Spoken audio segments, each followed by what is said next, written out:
যখন পাকিস্তানের শাসনাধীনে ছিলাম, অত্যন্ত যন্ত্রণাদায়ক শাসন ছিল। আমাদেরকে নানাভাবে তারা শাসন করেছে, আমরা সবাই এটা জানি। আমার প্রশ্ন, যখন আমরা পাকিস্তানে আমলে ছিলাম তখন কতজন পাকিস্তানি এই দেশে চাকরি করত? আর এই স্বাধীন বাংলাদেশে কতজন ভারতীয় এই দেশে চাকরি করে? আমরা পত্রপত্রিকা করি 26 লাখ ভারতীয় চাকরি করে। বাংলাদেশের ছেলেরা চাকরি পায় না, রাস্তায় রাস্তায় ঘুরছে, আর ভারতে সেখানে চাকরি করছে। স্বাধীনতার পূর্বকালে বাংলাদেশ এই অঞ্চলে যখন নির্বাচন হতো, 70-এর নির্বাচন, সেই নির্বাচনে পাকিস্তানি শাসক গোষ্ঠী কোনো রকম হস্তক্ষেপ করে নাই। যদি করতো তাহলে তো বঙ্গবন্ধুর দল এরকম ভূমিধস বিজয় পেত না।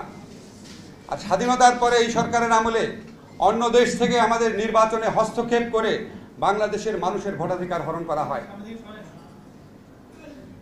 আপনারা প্রতিটি ক্ষেত্রে দেখবেন আমরা পাকিস্তান আমলে পাকিস্তান দ্বারা যতটা নিষ্পেষিত হয়েছি, যতটা অত্যাচারিত হয়েছি, যতটা শোষিত হয়েছি, তার চেয়ে অনেক বেশি এই স্বাধীন দেশে বসে ভারত দ্বারা শোষিত হই, ভারত দ্বারা অত্যাচারিত হই।